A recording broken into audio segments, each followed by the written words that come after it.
So last week in a workshop in the city of Guyton, a citizen got up after a heated exchange between another citizen and the mayor, and he called the mayor a name.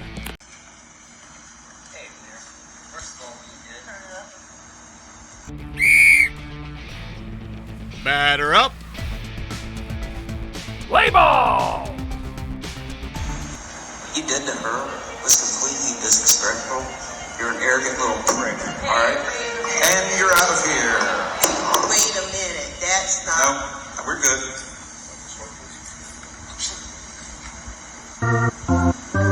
Any other discussion regarding that? What you did to her was completely disrespectful. You're an arrogant little prick, alright? You're an arrogant little prick, alright? You're an arrogant little prick, alright? You're an arrogant little prick, alright? And you're out of here. And you're out of here. And you're out of here. He's out. Ah man, that is not a good look. This is not a new concept. We have literally talked about this a dozen times by now. I know some of you are probably sitting there thinking, gosh, that wasn't tasteful, or that's not a nice word, or I definitely wouldn't have said that. And I can appreciate that. But that's not the standard. The standard is not whether you would have said it, or if the people in the room found it offensive or distasteful, or anything of that nature. Not at all. Not even a little bit. For years, the courts have taken a two-prong approach to assessing whether or not government censorship at public meetings is appropriate. And so the first question they ask was it viewpoint neutral? And then the second question they ask is if it was appropriate for the forum or the purpose of the forum. Obviously, viewpoint neutral would be censoring people based on their position. So by letting people who want to say good things about you, but making people who want to criticize you sit down or leave, or gaveling them out, or whatever the case may be, that would not be viewpoint neutral. And in an open meeting where everyone is present, where you have opened the floor, is obviously an appropriate forum to criticize.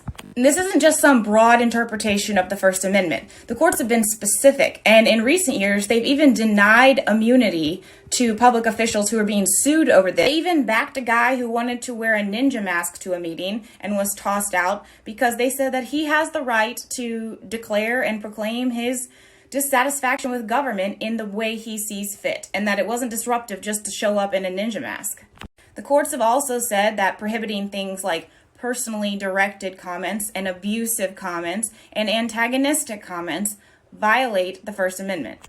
Repeatedly, the courts have not only said that all this speech is protected, but they've gone further to say that it is a pillar of the process and our foundations, and that it should not be restricted unnecessarily. And by foundations, I'm talking about our rights, the inherent ones, the ones that just exist because we are here, because we are individuals. The rights that aren't just given to us, they're not awarded to us or given to us with a little badge that says, here you go. They just are, and they're in place to limit government, not to limit us. They're in place to make sure that government doesn't grow too big, to get too powerful, to overstep onto us.